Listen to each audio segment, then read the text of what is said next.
வணக்கம் அனுகிரகம் தமிழ் சேனல் நேர்களே, நான் உங்கள் அன்பான சயின்டிஃபிக் வேதிக் அஸ்ட்ராலஜர் அஸ்ட்ரோரண்டி பேசுகிறேன். நல்லது நினைப்போம், நல்லதே நடக்கும். இந்த வீடியோவில் நம்ம என்ன பார்க்க போறோம்னா, கன்னி ராசிக்காரர்களுக்கு செப்டம்பர் 2026 மாதம் எத்தகைய ஒரு மாதமாக இருக்க போகுதுங்கிறது சயின்டிஃபிக் வேதிக் அஸ்ட்ராலஜி முறையில் எதையும் மிகைப்படுத்தாமல் உள்ளது உள்ளவாறு இந்த பரிகாரங்கள் அது மாதிரி மூட நம்பிக்கையில் போகாமல் அறிவியல் சார்ந்த இந்திய வேத ஜோதிட அடிப்படையான இந்த ஒளி தத்துவ முறையில் வரக்கூடிய இந்த கர்ம பலன் உங்களுடைய ராசிக்கு கன்னி ராசிக்கு 2026 செப்டம்பர் எப்படி இருக்க போகுது, ஒரு டிகிரியிலே ஒரு கிரகம் இருக்கும் பொழுது எது மாதிரி ஒரு தாக்கத்தை கொடுக்க போறாருங்கிறதை மிகைப்படுத்தாமல் துல்லியமாக இந்த வீடியோவில் பார்க்க போகிறோம். பாருங்கள், 2026 கன்னி ராசிக்காரர்களுக்கு இந்த மாதம் ஆரம்பிக்கும் பொழுதே பார்த்தீங்கன்னா சுக்கிரன் 2ஆம் இடத்துல இருக்கிறது அருமை.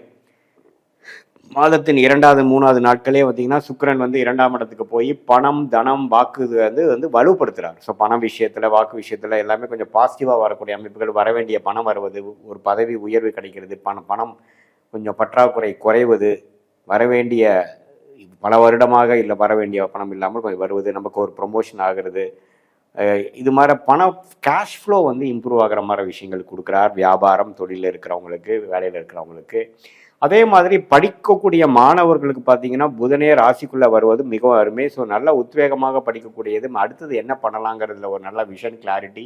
இந்த மாதிரி காம்படிட்டிவ் எக்ஸாம்ஸ் அது மாதிரி எக்ஸாம்ஸ்லாம் கிளியர் பண்ணக்கூடிய அமைப்புகள், கவர்மெண்ட் எக்ஸாம்ஸ் பாஸ் பண்ணக்கூடிய அமைப்புகள், அது மாதிரிலாம் ஸ்டூடெண்ட்ஸ் அவங்களுக்குலாம் கொடுக்குது. அதே மாதிரி 7ஆம் இடத்துல சனி இருந்து 11ஆம் இடத்துல குரு இருந்து நல்ல ஒரு அமைப்பை கொடுத்து என்ன வரவேண்டிய லாபங்கள், இதுவரை நம்ம 2-3 வருஷமாக சில செய்த ஒரு இன்வெஸ்ட்மெண்ட், அது வீடாக இருக்கட்டும், ஒரு தொழிலாக இருக்கட்டும், ஒரு நமக்கு வேணுங்கிற சில வேலை நிமித்தமாக இருக்கட்டும், அந்த ப்ராஜெக்ட்லாம் ஓரளவுக்கு சக்ஸஸ்ஃபுல்லாக அதோட பாசிட்டிவ் ரிசல்ட்ஸ் கிடைக்கக்கூடிய அமைப்பு, அதை அனுபவிக்கக்கூடிய அமைப்புகள்லாம் கொஞ்சம் ஸ்லோவாக ஸ்டார்ட் ஆகக்கூடிய அமைப்புகள். சூரியன் 12லேருந்து ஒரு மாதத்தின் செகண்ட் ஹாஃப்ல ராசிக்குள்ளேயே வரார். அதே மாதிரி பார்த்தீங்கன்னா செவ்வாய்ங்கிற கிரகம் 10ஆம் இடத்துலேருந்து தொழில் வேலையில் அதிக உத்வேகமாக செயல்படக்கூடிய அமைப்பு. வேலை தொழிலில் லீடர்ஷிப்பாக சில விஷயங்கள் எடுத்து காரியத்தை செய்யக்கூடிய அமைப்புகள்.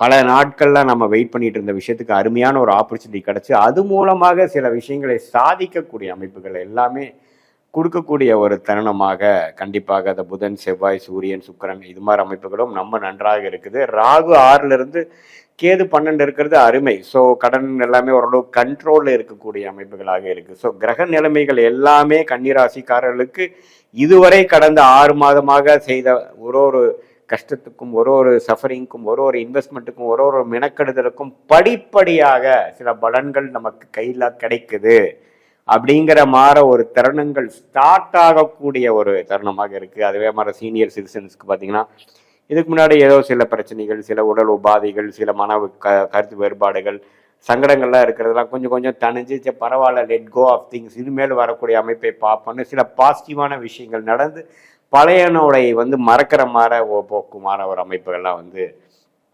நல்லாவே ஜாதகத்தில் நல்லா வரக்கூடிய அமைப்புகள் கண்டிப்பாக இருக்குது. ஸோ இதெல்லாமே பார்த்தீங்கன்னா கூட்டி கழித்து பார்க்கும்பொழுது மாணவர்களாக இருக்கட்டும், இளைய வயதினராக இருக்கட்டும், தொழிலதிபர்களாக இருக்கட்டும், வேலையிலர்களாக இருக்கட்டும், இல்லத்தரசிகளாக இருக்கட்டும், ஓரளவுக்கு நல்ல சாதகமான ஒரு பலன்களை கொடுக்கக்கூடிய அமைப்புகள் கண்டிப்பாக இருக்குது. இதில் பாருங்க, கொஞ்சம் அந்த சனியும் செவ்வாயின் பார்வை ராசிக்கு இருக்கிறனால சில ஸ்ட்ரெஸ் நிறையா இருக்கும். ஸ்ட்ரெஸ்ஃபுல்லாக இது நடக்கலையே அது நடக்கலையேங்கிற மாதிரி இருக்கும். பட் ஓவராலாக நீங்கள் பார்த்தீங்கன்னா நிறைய ப்ரோக்ரஸ் ஆகி வந்திருக்கீங்கிறது தெரியும். பட் இருந்தாலும் உங்களுக்கு மனம் சாட்டிஸ்ஃபேக்ஷன் வராது.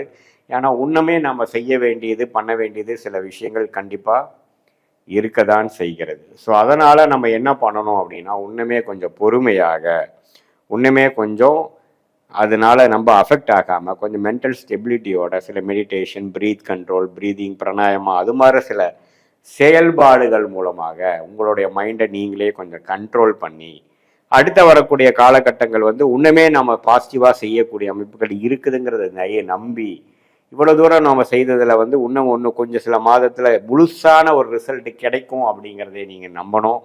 ஏன்னா இப்போ சனி செவ்வாய் பார்வை உங்கள் ராசி மேலே விழுகிறனால என்னத்தை செஞ்சு என்னத்தை பண்ணிங்கிற மாதிரி தான் இருக்கும். பட் இருந்தாலும் கூட்டி கழிச்சு பார்த்தீங்கன்னா நிறைய ப்ரோக்ரஸ் ஆகிருக்கீங்க, நிறையா வந்திருக்கீங்க, நிறையா டெவலப் பண்ணியிருக்கீங்கிறது தான் முக்கியம். இருந்தாலும் இன்னும் சில பல விஷயங்கள் முடியக்கூடிய அமைப்புகள் இல்லாமல் இன்னுமே கொஞ்சம் கிணத்துல போட்ட கண்டு மாதிரி இருக்கிறனால உங்களுக்கு அது மாதிரி அமைப்புகள் இருக்கும். பட் இருந்தாலும் வரக்கூடிய ராகுகேது பயிற்சி அற்புதமான ராகுகேது பயிற்சியாக சிம்ம கன்னிராசிக்கு வரனால அதுக்கு வேணுங்கிறான சில ஃபவுண்டேஷனான சில காரியங்கள் எல்லாம் இந்த மாதத்துல நடந்து அடுத்தடுத்து வரக்கூடிய மாதங்கள்ல உண்மையே நீங்க வந்து பலன் அனுபவிக்கக்கூடிய, மனசு சந்தோஷப்படக்கூடிய, உற்சாகம் பெறக்கூடிய அமைப்புகள் கண்டிப்பாக இருக்குதுங்கிறது, அதெல்லாம் அந்த தருணங்கள்லாம் காத்திருக்குது அப்படிங்கிறத நீங்க தெரிந்து கொள்ள வேண்டும். இது ஒரு பொதுவான ஒரு பலனை தவிர உங்களுடைய ஜென்ம ஜாதகத்துல எது மாதிரி ஒரு தசாபுக்திகள் போய் கொண்டிருக்கிறது, உங்களுடைய ராசி, உங்களுடைய என்ன ராசி நட்சத்திரத்தில் பிறந்தீங்க, நீங்கள் வந்து அஸ்த நட்சத்திரமா, உத்திர நட்சத்திரமா, சித்திரை நட்சத்திரமாகலாம் பார்த்து என்னதான் குரு 11ஆம் இடத்துல இருக்கிறது, அந்த என்ன மாதிரி பூர்த்தி கொடுக்கும், குழந்தை விஷயத்தில் பூர்த்தி கொடுக்குமா, இடம் வீடில் போய் புகுந்து புது வீடில் போய் புகிறனால கொடுக்குமா, ஒரு வண்டி வாகனம் ஆகிறனால இருக்குமா, லாபம் சம்பாதிக்கிற மாதிரி இருக்குமா, என்ன ஒரு விஷயம் உங்களுக்கு காட்டுதுங்கிற கோச்சாரத்துலங்கிறத துல்லியமாக ஜாதகத்தில் பார்த்து அதோட தசா புக்தி அந்தரம் சூக்ஷமம், தசநாதன் எப்படி போயிட்டு இருக்கிறார், புக்திநாதன் எப்படி போயிட்டு இருக்கிறார், அந்தரநாதன் எப்படி போயிட்டு இருக்கார், சூக்ஷமநாதன் எப்படி போயிட்டு இருக்கிறார், ஸ்தானபலம் திக்பலம் நான் எடுத்து சயின்டிபிக் வேதிக் அஸ்ட்ராலஜி முறையில் உங்களுடைய ஜாதகத்தை பார்த்து இப்போ நம்ம பேசின கோச்சார் அமைப்பையும் சேர்த்து வைத்து பார்க்கும் பொழுது அடுத்த வரக்கூடிய ஷார்ட் டேர்ம் எப்படி இருக்கு, அடுத்த வரக்கூடிய லாங் டேர்ம் எப்படி இருக்கு, எது மாதிரி விஷயங்கள் எப்படி நடக்க போகக்கூடிய அமைப்புகளாக இருக்கிறது, எந்த தருணத்தில் எது பண்ணலாம், நம்மளோட யோகமான துறை என்ன, அந்த துறை மூலமாக நமக்கு பெனிஃபிட்ஸ் எப்போ வரும், எந்த மாதிரி நேரத்தில் எது மாதிரி செய்யலாம், எப்படி மாற்றி செய்யலாம், நமக்கு பங்குதாரர் பார்ட்னர்ஷிப் ஒத்து வருமா வராதா, நம்மளுடைய மேற்படிப்பு இருக்கா இல்லையா, எப்போ படிக்கலாம், அடுத்த வரக்கூடிய காலகட்டங்கள் எப்படி இருக்குது, வெளிநாடா உள்நாடா வெளி மாநிலமா, அரசு உத்தியோகமா கார்பரேட்டா அல்லது வேலையா உத்தியோகமா தொழிலா அல்லது எக்ஸ்போர்ட் இம்போர்ட் தொழிலா அல்லது எது மாதிரி விஷயங்கள் நம்ம பண்ணலாம், திருமண விஷயங்கள் எப்படி இருக்குது, குழந்தை பேர் எப்படி இருக்குது, உடம்பு எப்போ நமக்கு சரியாகும், சீனியர் சிட்டிசன் நிறைய பேருக்கு பார்த்தீங்கன்னா சில உடல் உபாதைகள் வருகிறது, அவங்களுக்கெல்லாம் எப்போ சரியாகும், எது மாதிரி காலகட்டத்தில் வந்து அது மாதிரி தசாபுக்திகள் காட்டுகிறது, கடன் எப்போ அடைப்போம், எப்போ நம்ம லைஃப்ல செட்டில் ஆகுங்கிற மாதிரி விஷயங்கள் எல்லாமே நம்மளுடைய தசா புக்தி அந்தர சூக்ஷமம் நம்ம லக்னத்துக்கு எது மாதிரி ஒரு அமைப்பு போய் கொண்டிருக்கிறதுங்கிறதெல்லாம் தெளிவா பார்க்கும் பொழுது நம்மளுடைய மென்டல் கிளாரிட்டி எப்படி இருக்கு, நம்மளுடைய பாஸ்ட் லைஃப் என்ன, ப்ரெசன்ட் என்னங்கிற சிங்க் பண்ணி நம்மளை நாமளே அறிந்து கொண்டு நம்மளுடைய பிராப்தங்கள் நம்மளுடைய விஷயங்களை நாமளே அறிந்து கொண்டே ஆனால் எப்படி எப்படி செய்யணும், எப்போ நம்ம அலட்டிக்கூடாது, எது மாதிரி விஷயங்கள் காத்திருக்கணும், எது மாதிரி விஷயங்கள் நமக்கு தகுந்ததாக இருக்கிறது, எது மாதிரி சாய்ஸ் நம்ம எடுக்கலாம், எது மாதிரி சாய்ஸ் நமக்கு சரியா வராது அப்படிங்கிறதை தெரிந்து கொண்டு அதுக்கு தகுந்த மாதிரி நம்மளுடைய வாழ்க்கை திட்டங்களை தீட்டிக் கொண்டு அதுக்கு தகுந்த மாதிரி வாழ்க்கையை நம்ம வாழும் பொழுது தேவையற்ற சமய விரயங்கள், தேவையற்ற பொருள் விரயங்கள், அதே சமயத்தில் எதிர்நீச்சல் போட்டு வாழ்க்கையில் நம்ம செய்யக்கூடாத விஷயங்களை செய்து அது மூலமாக பொருள் விரயங்கள், சமய விரயங்களை செய்து வாழ்க்கையில் வந்து நான் பல விஷயங்கள் வந்து ஒரு விஷயம் நான் வாழ்க்கையில் செய்யும் பொழுது அதுக்கு வேணுங்கிற விலையை கொடுக்க வேண்டியதாக இருக்குது. ஸோ சமய விரயம், பொருள் விரயம், இது எல்லாத்தையும் தவிர்த்து நம்மளுடைய கர்மாவை தெரிந்து நாமளே நம்ம சயின்டிஃபிக் வேதிக் அஸ்ட்ராலஜி முறையில் கரெக்டான பலன்களை தெரிந்து கிளாரிட்டியோட வாழ்க்கையில் வாழ்ந்து வெற்றி பெற முடியும் என்று சொல்ல விரும்புகிறேன். மீண்டும் மற்றொரு காணொலியில் சந்திப்போம். நன்றி, வணக்கம்.